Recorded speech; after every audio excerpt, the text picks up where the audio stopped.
আসসালামু আলাইকুম। আজকে আমি আপনাদেরকে অ্যালোভেরার চারা টবের মধ্যে রোপণ করে দেখাবো। দেখেন আমার একটা বড় অ্যালোভেরার চারা আছে। এটার মধ্যে একটা দুইটা তিনটা দেখেন চারটা অ্যালোভেরার চারা আছে। আমি এখন এগুলোকে বড় চারাটা থেকে আলাদা করব। আর অ্যালোভেরার চারা অ্যালোভেরার শিকড় থেকে জন্মায়। দাঁড়ান আমি আপনাদেরকে এক্ষুনি দেখাবো। অ্যালোভেরার চারাগুলোকে আমি এখন তুলে নিলাম। দেখুন শেকড়গুলোর সাথে ওই চারাগুলো, ওই শেকড়গুলো ভেঙে আমাকে চারাগুলোকে আলাদা করতে হবে। চারটা চারা এবং বড় একটা চারা। এখন আমি ছোট চারাগুলোকে শিকড় থেকে ভেঙে দেখেন আলাদা করে নিলাম। এই যে এখন এগুলোকে আমি আগে থেকে একটা ছোট্ট টব যেটার মধ্যে এগুলো আমি দিব ওইটা আমি রেডি করে রেখেছি। এই যে এটার মধ্যে আমি এখন ওই চারাগুলোকে লাগাবো। এই যে গর্ত করে নিলাম। আর আমি যখন চারাটাকে লাগাবো আপনারা খেয়াল করবেন চারা ঠিক এতটুকু পর্যন্ত যেন আমরা মাটিতে দিই। এই পাতাগুলো যেন মাটির নিচে না যায়। যদি মাটির নিচে পাতাগুলো চাপা লাগে কিংবা নিচে চলে যায় তাহলে পাতাগুলো পচে যাবে। এই জন্য এটাকে মাটির নিচে চাপা দেওয়া যাবে না, শুধু শিকড় পর্যন্তই দিতে হবে।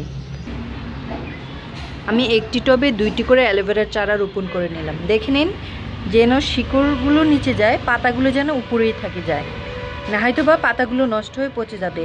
আর অ্যালোভেরার চারা রোপণের জন্য আপনার কোনো নির্দিষ্ট সিজনাল কোনো প্রবলেম নেই, যে কোনো সময় আপনি রোপণ করতে পারেন।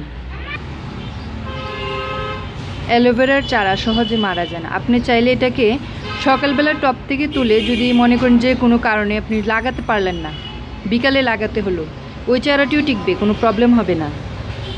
আর আমার যে পুরাতন যেই চারাটা দেখতেছেন এটাকে আমি এখন দেখেন এটার অনেক পুরাতন হয়। এই যে এখানে শিকড়গুলো উপরে চলে আসছে আর নিচটা কাঠির মতো হয়ে গেছে।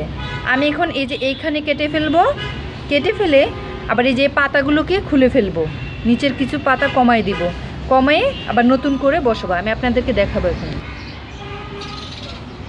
নিচটা কেটে দেখুন ছোট করে দিয়েছি। এই যে এটা ছিল এই অংশটা কেটে ফেলে দিলাম আর উপরের সাইডটা কিছু পাতা খুলে পরিষ্কার করে দিলাম। এখন আমি এই যে দেখুন এই যে পাতাগুলো এগুলোকে খুলে ফেললাম। এগুলোকে আপনি আপনার প্রয়োজনীয় কাজে ব্যবহার করতে পারেন। পুরাতন বসা মাটিটা শক্ত হয়ে যাওয়ায় আপনাকে মাটিটাকে আবার একটু ভেঙে উপরের মাটিটা নিচে দিয়ে নিচের মাটিটা উপরে দিতে হবে। তারপর আপনাকে গভীর করে গর্ত করতে হবে।